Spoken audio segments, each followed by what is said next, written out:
What's up, guys? Welcome into Good Morning Lambeau. Ryan, it's going to be so hard, dude, to not say Packers Total Access. I'm sure you struggle with that, too, when you got more than one show. I never know. Right. But this is obviously we're kind of launching a morning show now, and we've been doing a few pregame shows the last few weeks. So we're going to try to do this a little more regularly during the week. And kind of give you guys a little bit of a morning show here on YouTube for those of you early birds like I know I am. I know, Ryan, you used to do the pod at what? Do you still do the pod at 4 in the morning occasionally? No, I switched it to afternoons, man. It's much better. Yeah. I tell you, though, man, I feel like I do my best work. I'm at my sharpest early. Do you feel like 100%. Like I wake up and I'll get it done in an hour. And when I switch it to afternoons, I'm less tired. But, dude, it takes me 3 hours to get this stuff done now. I'm just not as focused. Yeah. It's like the longer the day goes and the more interaction you have with other human beings, you get dumbed down too. It's just like 100%. Yeah, I'm glad. That's why the podcast is fallen. No, not at all, man. Not at all. Let's see. Let's get to the chat here real quick. Obviously, we got Ryan here. You guys know who he is. The Pack Daddy from. I want to give the intro like Ramage always does. The Packernet podcast. What do you say? The Packernet Packers podcast. He just throws a random Packers in there.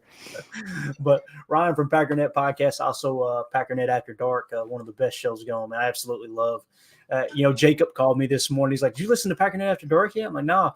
He's like, "Bro, there are people calling." He was laughing so hard just talking about the conversations that were going on. But that happens when the team is struggling for sure. Oh yeah, it's awesome that y'all are keeping that going. But we got Chris in the chat. Let's see, we got Omar in here from France. United Bates, Mark's in the house. We got Josh Martin and Goose. See Josh Martin with the super chat. Thank you, buddy. He just keep it real simple. Ryan, go Pack, go. Yep. That's all that matters right now. But I want to kind of get your take before we get into some of the details of this game. Obviously, we just got the news that Brett Rippon will be starting. Obviously, that's Mark Rippon's nephew. For those of you who don't know, way back in the day, I was a Redskins fan. And some of you going, "Oh, he said the word." Yeah, I said the word. My great grandmother was quarter Cherokee. I feel like I'm allowed to say that. All right, so everybody calm down. And the reason that I was kind of a Redskins fan as a kid was for that very reason. My dad was very, very embedded into the Native American aspect of our family. And it's like, heck yeah, dude, it's named after us. That's awesome. A lot of people don't look at it that way. But anyway, I was a big Mark Rippon fan and obviously grew up hearing about Art Monk and some of the great players there in Washington. But anyway, Brett Rippon will start. I'm not going to sit here and tell you that he's of the same caliber as his uncle. But hopefully the Packers can pull out a win here. But with that being said, Ryan, it kind of feels like, okay, obviously the coaches, they're out there playing to win, right? These young guys are going to get a lot of playing time. I'm hoping Anthony Johnson Jr. gets some playing time now. My focus has definitely kind of shifted to stress-free, watching the game, and let's see what we got in these youngsters. Is that kind of how you're looking at it too? Yeah, I mean, it's kind of like I said on the podcast today. It's we'll do the analysis tomorrow. Let's just enjoy the game today. But yeah, I mean, I don't know what exactly the best case scenario is for this season. But definitely we need to try to hopefully see the best in some of the young guys because that's going to make a big difference when you're a young team. We can point out the good players that we have, but the majority of the team is question marks right now. So if we end up getting a lot of hits with a lot of these young guys, then we're going to be just fine. And pending, quarterback, sorry, I got to say it. But, if a lot of these guys don't pan out, some of the young defensive linemen, the wide receivers, the tight ends, then we might have a bigger, longer rebuild than we were hoping, I guess. Yeah. Yeah, it's we all came in pretty optimistic, I feel comfortable saying. I said, and it's a very vague prediction, not even real prediction, but I see 6 to 10 wins. And I've said it over and over after the Bears game. It was like, okay, we may have something. And then you win the second game, you get the second win, and it's like, okay, this team can battle back from behind. Man, we might be looking at a 9 to 10 win team here. And then the wheels, not only did the wheels fall off, but they passed us up on the freeway. Yeah, exactly. Right. Holy cow, life comes at you fast. But Goose says, who's ready for no points in the first half? Half a comeback in the second half, and a game still an INT to tie it up. That has been kind of the theme. And I don't know, man. I'm hoping they just come out and like I said, for Jordan Love's sake, put it together. Just come out and we need a game, Ryan, where he's 68% completion percentage, 3 touchdowns, no picks, and just, you know what I mean, just to give us that, okay, we may have something here, right? Something to build off of. Because what I'm finding is the people that are in, I'm sure you're hearing it too, the people who are in the Jordan Love camp, it's, well, the team is absolute trash. The receivers are horrible. It's not his fault.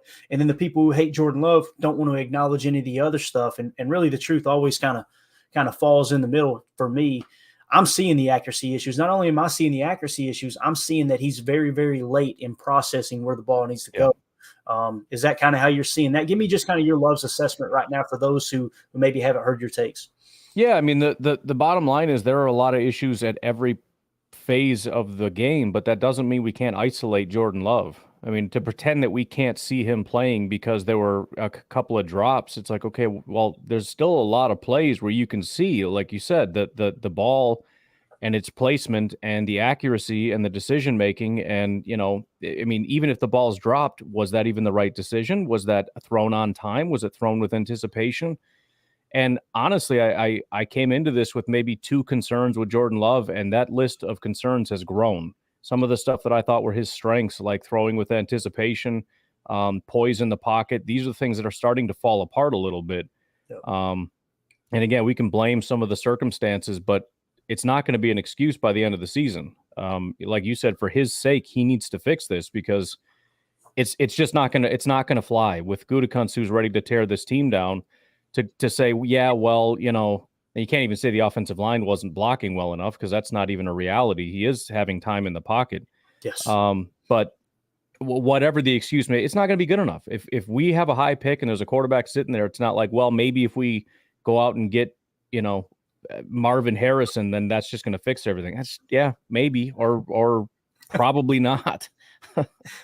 Yeah, and you know the old Bill Walsh school of thought, and Michael Lombardi brought it back up this week on the McAfee show.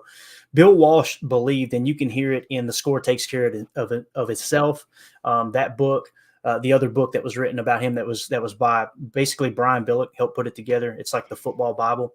Bill Walsh firmly believed that wide receiver was the last piece you put in place. You know, when they drafted Jerry Rice, people hear that and they go, "Oh, they had Jerry Rice." When they drafted Jerry Rice, Bill Walsh was pretty much on the record saying, okay, I feel really good about this team. I feel comfortable about it. All right, let's go get that final piece. Let's go get this guy, right? So when people talk about Marvin Harrison Jr., you know, yeah, he's probably, I think he's hands down the best wide receiver in the draft, at least to the best of my knowledge at this point. That doesn't really mean anything. It's what they do in the league, obviously. There is such thing as a bust.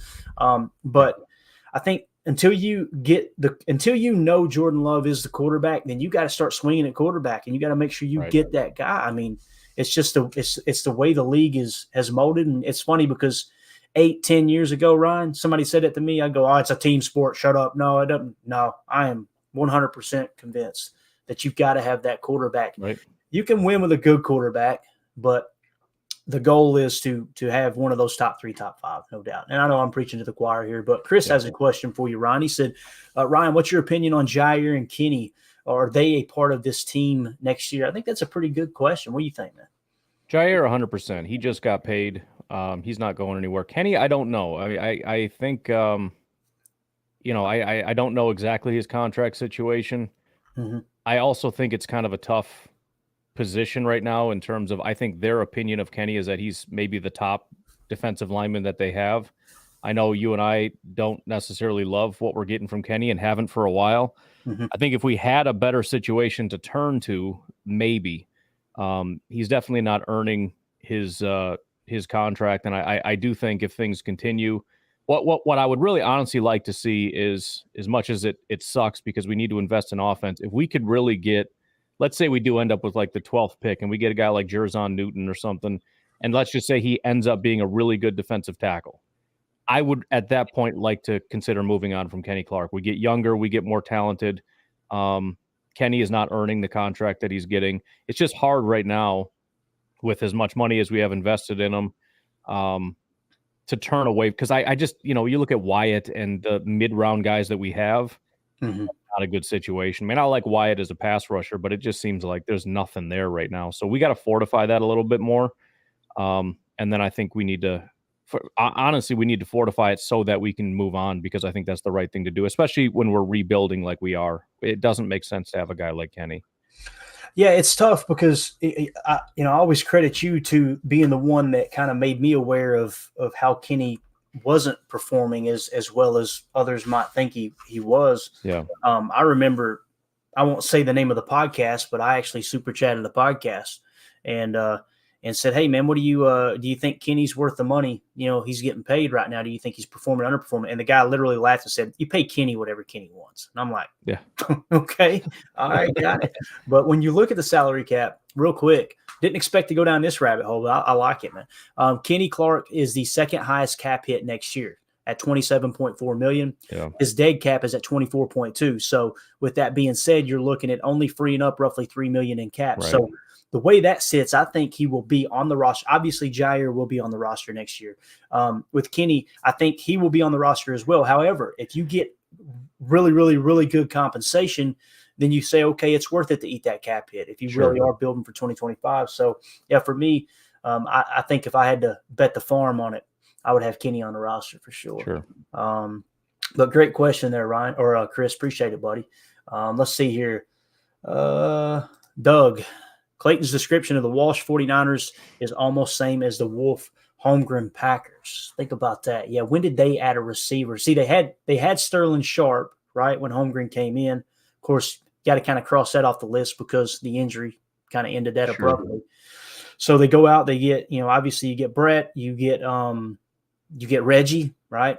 It's nothing for as much changes in the league, Ryan. A lot of it stays the same, man. Yeah. Oh, yeah. You have a guy up front, don't you? Right. Yeah, you definitely got to have that big guy up front. Good stuff. All right, let's do this, man. Let's see. I know we had a video here real quick. Just Rashawn Gary walking in earlier today. Loving the match in that hat there. I was like, is that a deer hat? What is that up there? But we had him walking in, obviously. Here's a quick trailer that Packers.com put together. It's just like 30 seconds. Let's hit it real quick. They've got some great players on the Rams, Aaron Donald, Matthew Stafford, and Cooper Kupp. So we're going to have to go out there and perform on Sunday. Everybody on our team understand what it's like to play good ball. We just got to do it. We got to win. That's all we got to focus on. I mean everything. To get guys going, showing like, hey, we can do this. Showtime! My goodness! All right, so there you go. Not a whole lot there, just like a little trailer. And I can't remember, I think it was Wes Hodkiewicz tweeted this out earlier on. He posted the program. Bang. So we get the running backs on the program today. There you go. Gonna cut them loose. I love all the makeshift comedians on Twitter too. They immediately went to, where they're gonna cut him. They're gonna it's like, shut up, people. But yeah, what do you think? I don't know, man. I'm not a big Tank guy, right? Yeah. I think when you trade away Russell Douglas, that was the message that, hey, look, we're not competing this year. If anything, it kind of tells me they're probably looking at 2025 even more so than 2024. I could be wrong with that. But with that being said, you got all these guys that are banged up, and it's a constant issue. And if that is the message that, hey, guys, we're not going to, be competing this year without saying it, why not shut him down? You know what I mean? Like, what's the perk in putting him out there for 8 to 10 to even just 15 carries? Like, do you think they should shut some of these guys down for the year and just go, all right, look, let's reset for next year? Or am I looking too deep into that, you think? Well, Gutekunst has to lie about not tanking. He can't flat out. I mean, he basically said it. And honestly, like you said, when you trade away Rasul, this isn't a quick turnaround, which in my opinion doesn't look great for Jordan Love, right? Because if you got the guy, we could come back around next year. There's no reason you can't. So that's another thing that I think is kind of an understated thing. But yeah, I mean, if he had gotten an offer that was appealing enough for some of these guys, you trade them away. But now that the business is done, you have to go around and pretend, oh no, we're still going to try to win. We're still going to, we're going to focus on the Rams and all this BS. Plus you leave that in the hands of the coaches, and the coaches, they don't tank. So now you step away and say, all right, that happened. That's a thing. You got to deal with it. But now go out and win. And then after he's done with that conversation, he goes back and goes, man, I hope they don't win. Right. Yeah. I think that's That's definitely the case. You know, it's funny. I just made that comment, and now we've got our insider Chris. Obviously, got all the information. He says Quay is out today, and Rudy Ford is out. I kind of thought they might be. Yeah. So with that being said, the safety position is going to be Jonathan Owens and Anthony Johnson Jr. Right. There you so go. we get a good look at those two guys, and I don't know if the numbers held true. I think last week it was if you lose last week, your chances of the playoffs goes down to like 17%. So, you know, obviously very, very thin chance of making the playoffs. I don't think any of us are looking at it that way right now, but you got to focus on the positive, and it's definitely let's see what Anthony Johnson Jr. can do today. Yep. You're going to get another look at Isaiah McDuffie. I'm assuming Dre will wear the green dot, but that's another situation too, man. If I'm this coaching staff, and let's assume they did have a conversation, you know, after things went south, like, listen, Matt, we know you aren't going to be able to compete with this team, right? With the major injuries that have happened, you know, Bach being out for the year, things like that. Why don't we try to get as much experience for these young guys as possible? And obviously none of them can say it. If that's the case, man, why not even let McDuffie wear the green dot, right? See what you got there. See if he can handle those responsibilities. I'm trying to look at it from a business standpoint of how do you get the most positive out of a negative situation, right? Let's get some of these questions answered. But that's pretty big blow though, right? Rudy Ford, Quay Walker. I mean, we're 3-point favorites going into this game. Of course, it is Brett Ripp. And what bothers me, Ryan, you know the national media. If the Rams somehow win this game, it'll be they beat the Packers with Brett Rippon. They won't mention any of the other injuries, right? Right. 100%. Yeah, it's tough with the whole, because on one hand, you wish they could just be mature enough and get together and be like, look, we're tanking. It is what it is. And so here's how we get the best out of the season. The other question that I would have, though, is, you know, what if, I mean, this could have negative implications for Matt LaFleur's job. So it's kind of, I don't know. It would be tough to tell the coach to tank, which, I mean, I'm pretty sure you can. Wasn't there a whole bunch of controversy? What was going down in Miami when they were talking about the tanking and all that stuff? It becomes kind of ugly when you start having those conversations out loud, is another part of the problem. But you also don't want to say, hey, we're tanking, and then fire Matt LaFleur at the end of the season. Not saying that's going to happen, but I'm just thinking. And then it's like, well, what the heck is this? You told me to shut it down, and now you're going to fire me for not performing. You know, that could be another thing too, where it's like, no, I told you to go win. You know, I mean, this is business. This happens. Injuries happen. Trades happen. You didn't get it done. It is what it is. But you can't tell the guy, hey, we're going to shut it down, and I expect you to play the young guys. And then, you know, there are consequences that he has to pay for listening to Good on that. Yeah. Yeah, that's tough, man, because listen, it does affect the culture. It does affect the vibe, obviously. And, you know, like you said on your pod many times, you know, these guys are playing for their next contract too. They're playing for their legacy. They're playing for, you know, they're playing for each other as well. So with all that being said, man, it's like, yeah, what happened in Miami, to the best of my knowledge, and I'm pretty ignorant on that specific situation, but the way I understood it was the owner went to Brian Flores and said, hey, listen, I want to lose every game from here on out so we can get a better pick. And that's why I think it got really, really blown up so much, was because you openly had an owner telling a coach, dang, Ryan, it just hit me. That's exactly what happened to Brian Flores too, right? He told him he wanted him to lose, and then he fired him. Yeah. So, that's a tough situation. I don't think anybody in the organization is saying that. I think you hit the nail on the head just a few minutes ago. Your actions speak louder than words. Goody trading Rasul says we're not competing this year, but hey, no, we're not tanking. Nobody else better mention tanking. Nobody. Right, exactly. Go out there and play. The expectation is to win, and that's what he tells the media. That's what he tells the coaches. There's no secret conversations going on behind. I mean, I for all I know, Gutekunst and Mark Murphy aren't even openly talking about it. It's just kind of an understood thing that kind of goes unsaid, sort of thing. Yeah, no doubt about it. So when we look at the matchups, let's just kind of touch on it here real quick.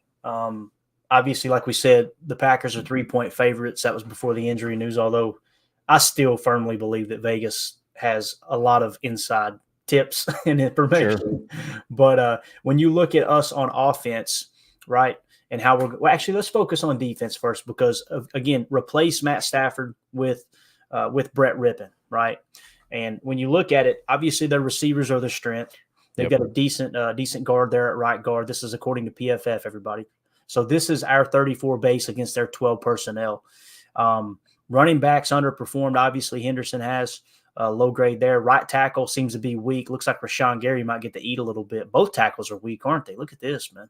So might be one of those games where Brett Rippon's running for his life, and I don't want the guy to get hurt, but I hope that is the case. But man, Puka Nacua, me and Jake talked about him last night, and just how you could see it according to PFF, and everybody scoffs at PFF, and it's just it doesn't mean anything, and everybody passed him up, and there he is, man, grading out. I mean, he's a stud. He's an absolute stud, and Dontavian Wicks too, grading out higher than a lot of those wide receivers that were predicted to be solid picks this coming year. I'm excited about Dontavian Wicks. That's another player that I really wish they would just keep him on the field. That's why I'm so hell bent on let's stay in 11 personnel and get that rotation of Reed and Wicks constantly, so we can see what those guys have too. But when you look at that from a defensive standpoint, let's stay on the defensive side of the ball. What sticks out to you? I'll throw the nickel up there too. There's your nickel set. That's probably what you'll see the majority of today. Of course, now they're showing Freeman in the nickel set as the third down back, and he's a 78.2. But what do you think? What stands out to you, man? We got to win up front. I mean, that there is no doubt. I mean, one of our biggest strengths as a team is a pass rush, and one of their biggest weaknesses is pass blocking. I mean, if this team is going to demonstrate that they're going to show up and they're going to do what they can do, I mean, that is something, like you said, he needs to be running for his life all day long. If they come out and are struggling to get pressure, then I don't want to overreact as I'm sitting there watching the game, but I'm going to just be sitting back going, yeah, they didn't come to play. Like if he's sitting comfortably in the pocket through the first half or whatever the case is, it's like, this is the one area where there's just no excuse. You should just be picking these guys apart. And another thing I would really like to see, and again, as I flash this 11 personnel back up, look at Kenny in the middle, guys. I mean, that's tough. Right, exactly. and it's one thing to say, okay, you're weak up front. First of all, that to me, that is a tier 1 position of importance, right? Yeah. I've got 2 positions on defense that are tier 1. It's edge, and it's that interior defensive lineman, because you're in the nickel so much. You need a defensive lineman that's like a Jalen Carter. Oh, by the way, 91.6 PFF grade for the number 10 overall pick. Of course, he dropped because of the off-the-field stuff, but that's the type of guy that you want to plug and play and draft. Devontae Wyatt coming on strong now. Obviously, the majority of that is through how he rushes the passer, but I think he's taken a step forward in his run defense. That's got to make you smile a little bit there, Ryan, with Wyatt, right? It does, because they first of all, they never pick my guys, and then when they do, they usually suck. So they picked him up, and I was excited, and then it's kind of rough, and especially it's not really coming together. And now that he's really starting to flash as a pass rusher, it's just like I'm just calling that a win. I don't even care. I'm collecting my W now, because who knows how long that's going to stay like that. Now, we both caught some heat for that because he was too old, Ryan. That was the other thing. He's too old. Yeah. Packers would never draft him. He's too old. Definitely. So I'm really liking what we're seeing in TJ Slate, man. Them putting him out there in the 4 and 5 tech last week, I was going, what are they doing? They got the big fella on the edge out there. It was awesome.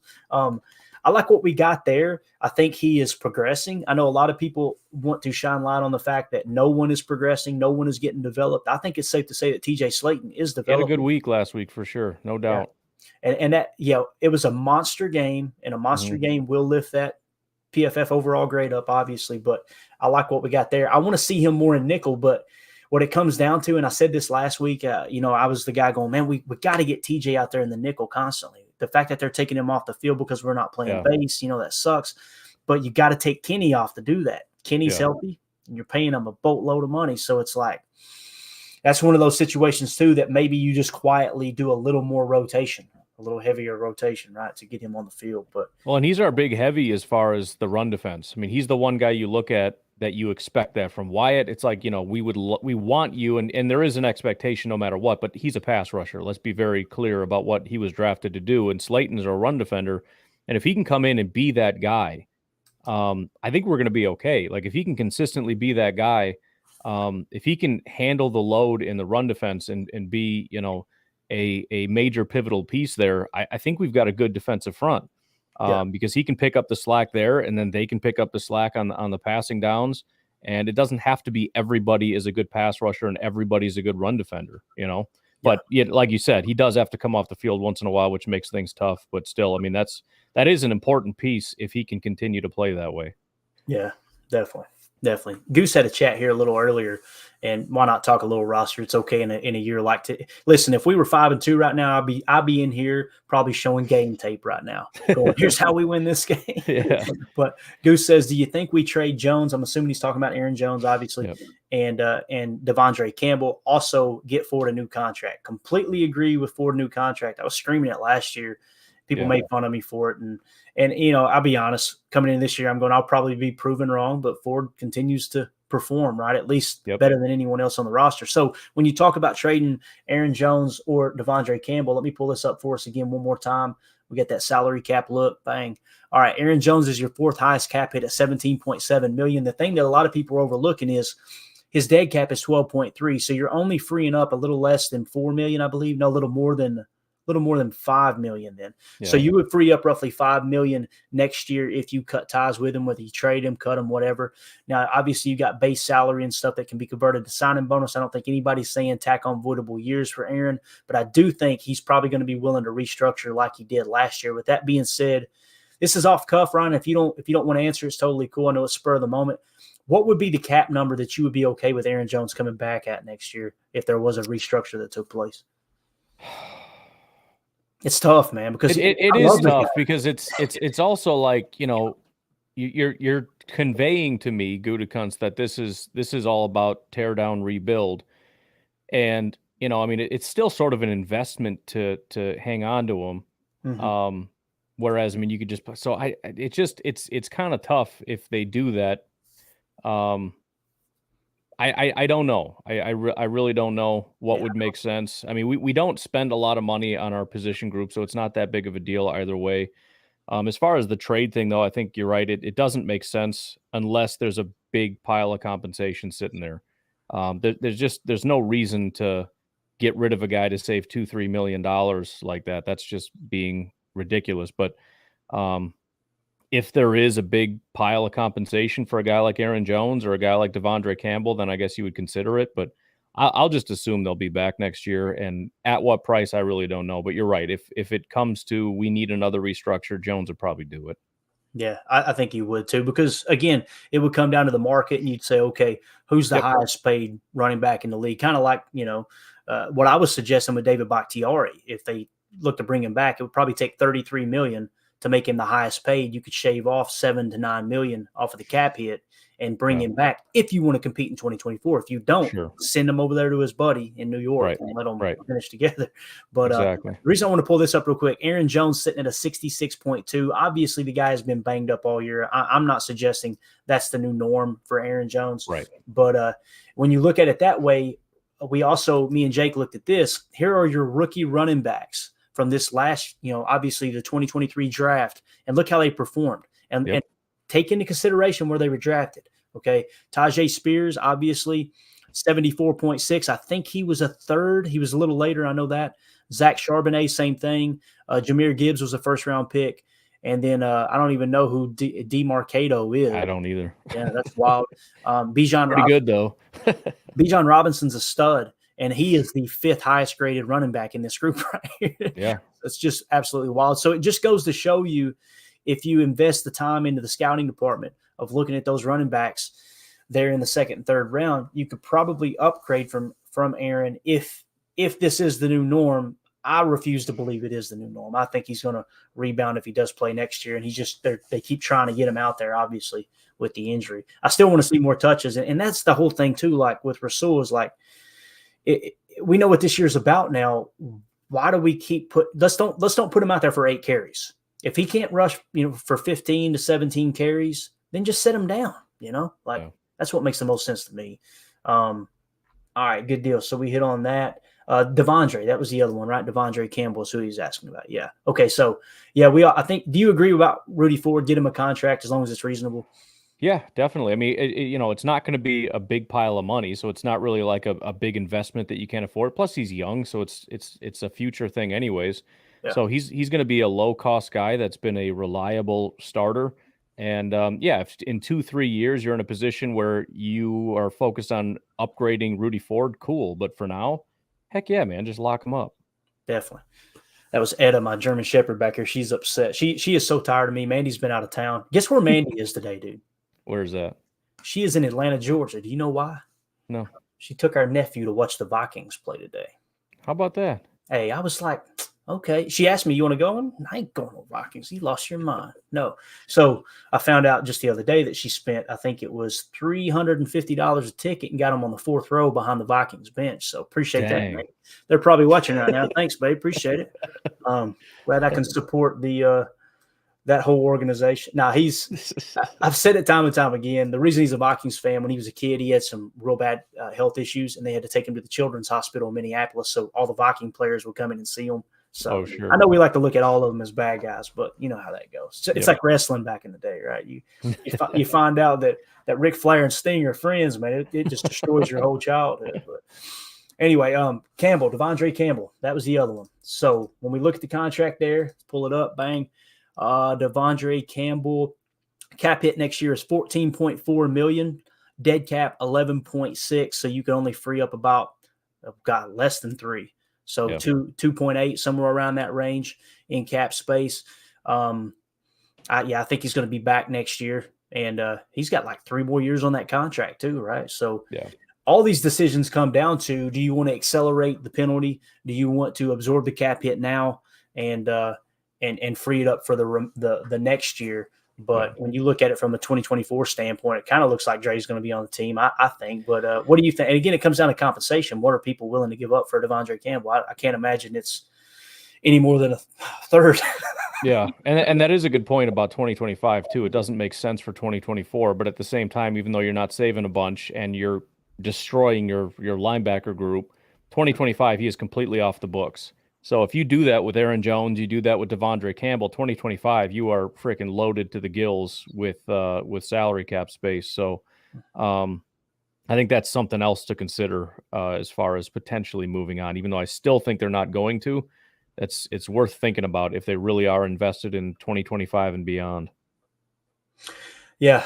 And for those new listeners on here, you guys are hearing us talking about tearing it down and rebuilding. I want to put emphasis on the fact that we weren't talking about this going into the season. Okay. No. Things have changed, obviously. So that's why you've really got to entertain these thoughts and throw it out there and say, this could be a realistic, look. But Andy Monday in the chat, good to see you in here, Andy. Been a while, buddy.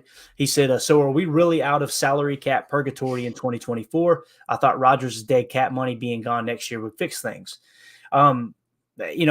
To the best of my knowledge, we're sitting at about $8 million right now. It depends on who you listen to, Andy. There's a lot of differing opinions. Heck, even Over the Cap and Spotrac have a different number. But essentially what you've got is, if you take Bakhtiari's $20 million off the books, which would be the differential from the dead cap, then you're probably going to be sitting at somewhere between 30 and 40 million in cap space. Now that's before you sign your rookie class, which, throw a number out there, somewhere between 10 and 15 million, depending on how high the picks are. Let's say it's 15 million, right? So if you did remove Bakhtiari, and the reason you're looking at it going, okay, I thought Rodgers being off the books was going to fix everything. You've still got a whole lot of cap tied up in Kenny Clark, David Bakhtiari. That's why my argument was 2 years ago when this whole Aaron Rodgers conversation started was, to me, his cap hit was not the problem. To me, the problem was all of these others that are in important positions that now you can't let go of, like we just talked about with Kenny. I mean, Kenny he's drastically, underperforming. And when you've got 27 million in cap hit tied up there, that's a tough look. So my short answer would be no, it wasn't going to fix everything. But like Ryan just said, and we kind of alluded to with Devondre Campbell, if you cut bait in 2024, right, and you absorb all these hits in 2024, you could have a ton of cap space in 2025. But unfortunately, cap space don't win you championships, and you definitely want to keep even those high floor guys on the team so you have something, a foundation to build off of. It just makes no sense, man. And listen, I ain't no GM, but when I see them tie up almost $8 million in Darnell Savage, but they're not willing to extend Rudy Ford, I'm just pulling my hair out, Ryan. With this question from Andy Monday, how would you answer that, man? How do you look at it? Yeah, I mean the team over all those years did a lot of things beyond Aaron Rodgers. The pushing the money out and things like that all needs to be cleaned up. That's why it's more of a process than just a one and done with Rodgers is gone, everything's fixed. I mean, the situation with David Bakhtiari at $40 million, and that's not normal. That's continuing to push money out. So that all needs to be cleaned up, and that's going to end up being kind of a process. And that's also why it's kind of a question of how aggressive are they going to be in cleaning this up. They haven't been as aggressive as I thought they were going to be, and maybe that's because they thought they had a chance to kind of turn this around quickly. They didn't want to completely tear the team down. But you wonder now with things changing, do you look at not just Bakhtiari, but having Aaron Jones and Devondre Campbell moved on from, because in 2025, we're going to get this completely cleaned up. I don't know exactly how they're going to handle that, but I do think they're going to end up being a little bit more aggressive in trying to clean that up, because it just doesn't make sense to have all this money on guys that are not going to be a part of our future at this point. Definitely. We got a question here. The conversation is now completely shifting the salary cap, but Andy, it's good to see you in here, buddy. Appreciate you. See, Brent X says, great point about Clayton, about 12's contract. Brent X said, look at the 49ers. They somehow don't have a salary cap. It feels like that, right? It really does. So I'm going to try to do this real quick. I'm going to try to put up and add an overlay. I just screenshot it. If you'll bear with me just a second, Ryan. I've got the 49ers cap hits from next year pulled up. I went ahead and just pushed it ahead. So they may be in a similar situation. They just got to do some maneuvering. Again, guys, in my opinion, this screenshot's going to be hard to see. I apologize. It comes in light whenever you screenshot it while we're live for whatever reason. You shell out $3,000 for a computer. You think it could put you on the moon if you wanted to. But so next year's salary cap, and I don't even know what their exact cap space is. Let's see if it lists it here. Roll over dead. Yeah, so they're 13 as it sits right now before their draft class. They're top 51 next year. They're $13 million over the cap. Okay, so they're in a similar situation now as we were 2 years ago, right, Ryan? Mm-hmm. So as we started to kind of shift in the direction of cleaning things up. But anyway, their top cap hit $31.6 million for their left tackle, Trent Williams. I think we would all agree, if you're going to pay a left tackle that kind of money, I mean, he's been one of the best and still is. If you don't believe me, go back and watch the tape where they had him pulling a couple years ago and absolutely annihilated us. Eric Armstead, $28.8 million. Deebo Samuel, $28.5. Fred Warner, $24.4. George Kittle, $21.9. Yeah, they're going to have to cut bait with some guys here. So to answer your question, Brent, the way I see it, and again, I'm not a 49ers enthusiast or don't know all the details. My guess is this year here with Brock Purdy on the rookie contract too, on the minimum, whatever it is for the 7th round pick, this is kind of their shot. Now they're going to have to start trimming some of the fat next year, or they'll do like we did last year. We will, they may do some more voidable contracts, push the can on down the road, say, hey, we got this small window while Brock Purdy doesn't have a contract. But their day's coming, man. There's no doubt. Yeah. They went all in. Christian McCaffrey, all these guys that they went out and got. I don't know, Ryan, how do you see that question? Did I answer that correctly, or do you see it a little bit different?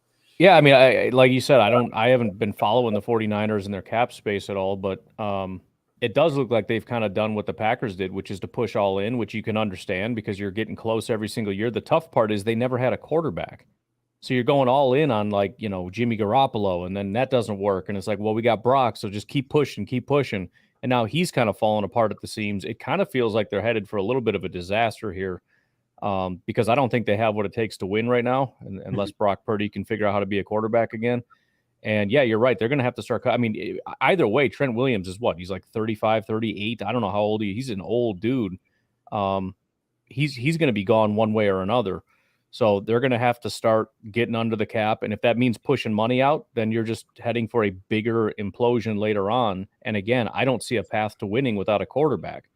So, I mean, yeah, they're a good football team, but their path to long-term success or even a near-term Super Bowl, I don't really see the path, to be honest.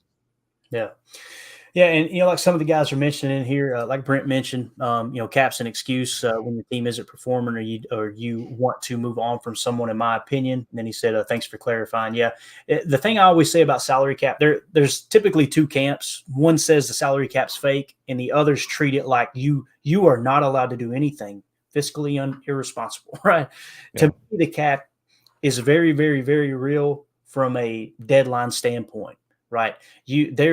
There's certain days of the year you've got to be under that cap number, period. Now, there's 100 different ways that you can maneuver and get out of that. You can do cash over cap and basically say, we'll give you a bigger check now if you will take a little bit less overall than you would have if we didn't give you that money, and we could tack on voidable years and spread it on down the road.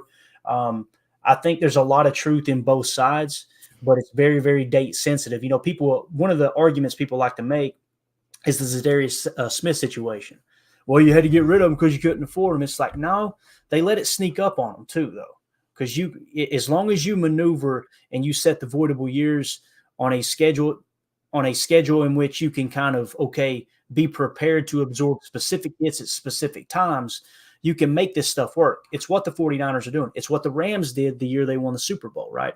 If I remember correctly, they won the Super Bowl with Jared Goff having a $25 million cap penalty on their cap that year. The dead cap for them was, I've never seen anything like that. When I looked at it, it was unbelievable.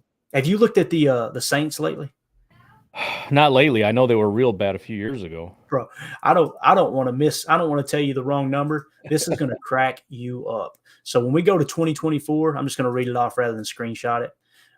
In 2024, as it sits right now, the New Orleans Saints are $87.6 million over the cap. So when people like Brent make that comment, Ryan, in the chat and say, "Oh, it's just an excuse," I understand the argument, because they were in a similar situation last year and the year before, and they somehow, some way get under the cap. Now, are they fielding a performing team? Well, I was going to say that's why their team sucks, though, because you are over the cap and continually you have to make cuts, and it's just what has to happen in order to get you under the cap. And so, they went all in several years ago, and they pushed real hard. And that's why they're really struggling for years now. And they're just going to continue to go backwards because you can't add. It's more of an opportunity cost thing than anything else. Whereas teams that have a bunch of money are adding people, and you're just not adding anyone, and are cutting people instead of adding people. And you're basically going backwards. You're purging talent time over time. And it looks like you're being super creative and crafty and everything.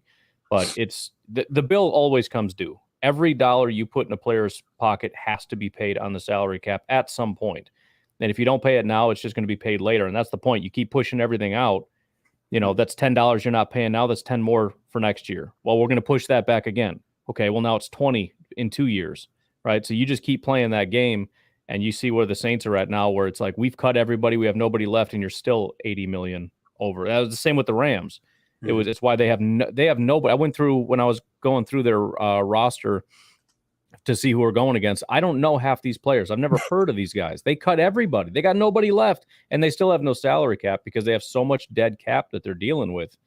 So they're paying bills on players that have been gone for a while, and it's just why nobody's there anymore. And that's why when I say the Packers need to clean up their cap, it's because it's how you move forward. I mean, if you're paying for guys that aren't there, it's a massive negative for your football team. You can maneuver if you want, that's fine, but you're just hurting yourself in the future. So I would like them to clean things up, because at the end of the day, it is still just math. It is still addition and subtraction.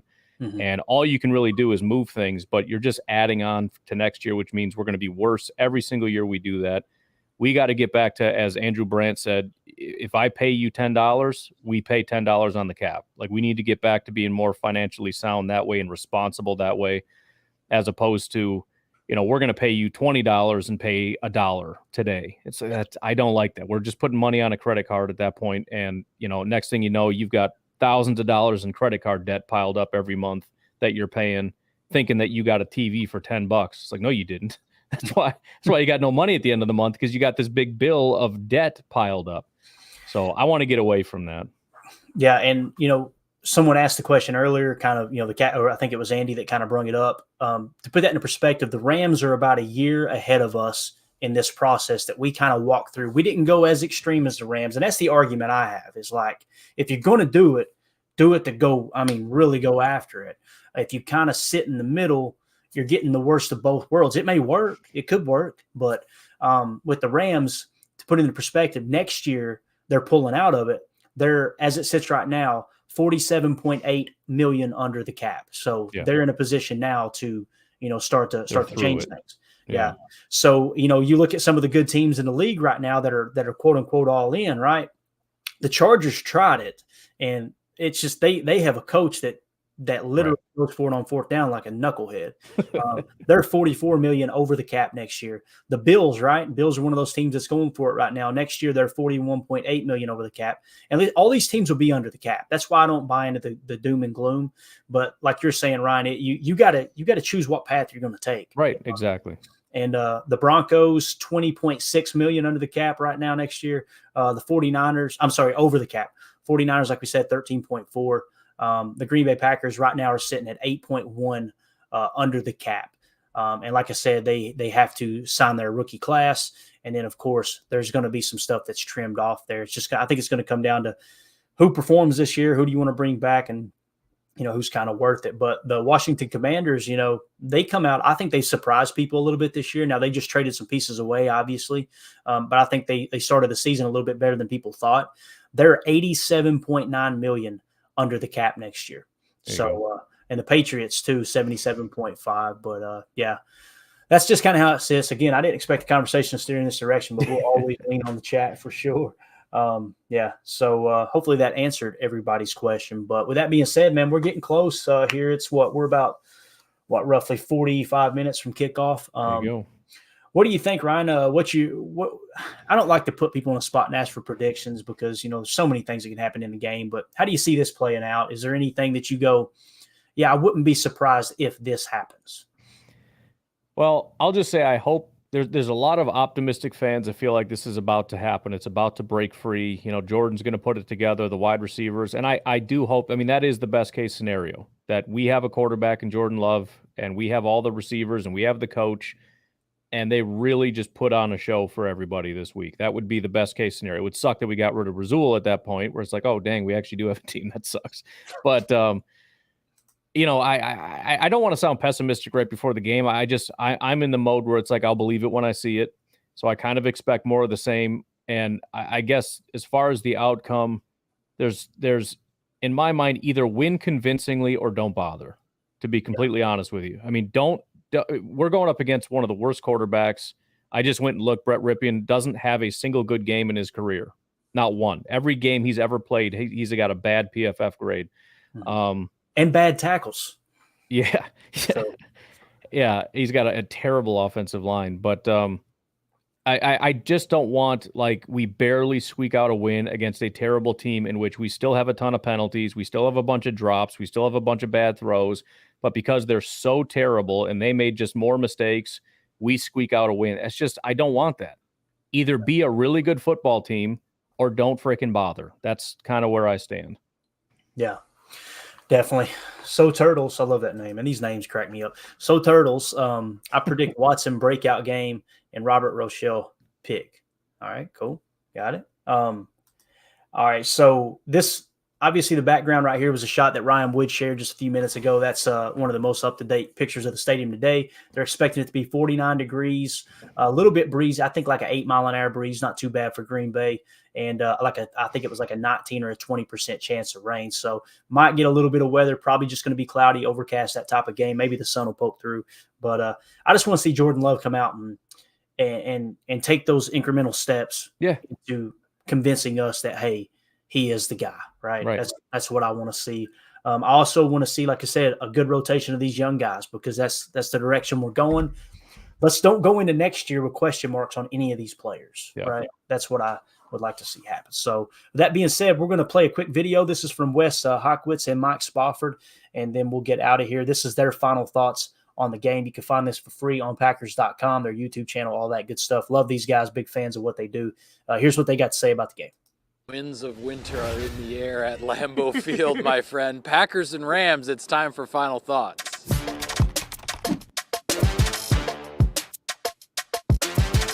right, Weston, what's at stake? Just win, baby. I mean, the Green Bay Packers 4-game losing streak, you keep it simple right now. They need to get some momentum back in their favor. They're going up against the Los Angeles Rams team that actually also has encountered some adversity as of late. Come out here, just got to play your best ball. Yeah, absolutely. And I'm going to point out a streak the Packers would actually like to keep going. One of Matt LaFleur's best friends in the coaching business is Sean McVay on the other sideline for the Los Angeles Rams. When LaFleur and McVay have gone head-to-head as head coaches, Matt LaFleur is 3-0. Why not make it 4-0? Weston, who's heating up? Presented by Aurora Heated Apparel. Preston Smith, probably the definition of heating up right now. 3 straight games with the sack. Last week finished very strong against the Minnesota Vikings. The pass rush will be very important in this game. We don't know whether or not Matt Stafford's going to be playing.